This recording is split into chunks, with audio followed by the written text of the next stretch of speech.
मी संग्रामदादा रोकडे, Republican party of India, वाहतूक आघाडी पश्चिम महाराष्ट्र अध्यक्ष.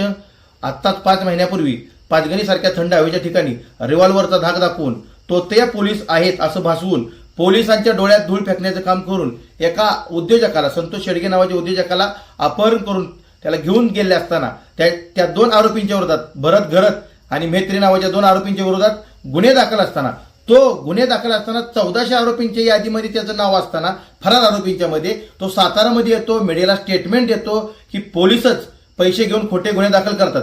जर सातारच्या पोलिसांना माझा सल्यूट आहे. एलसीबी असेल, सातारा एसपी असतील, यांनी 24 तासामध्ये गुन्ह्याची उकल केली, तात्काळ आरोपींना अटक केली.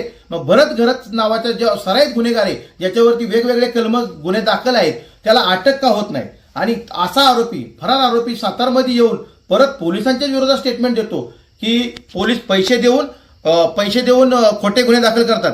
तात्काळ अशा आरोपीची धिंड काढा, त्याला तात्काळ अटक करा. याचा दीपक भाऊ निकाळजे यांच्या नेतृत्वाखाली मी संग्राम रोकडे, वाहतूक आघाडी पश्चिम महाराष्ट्र अध्यक्ष, पाचगणी वाय पोलीस स्टेशनच्या समोर लोकशाही मार्गाने तीव्र स्वरूपाचे आंदोलन करणार.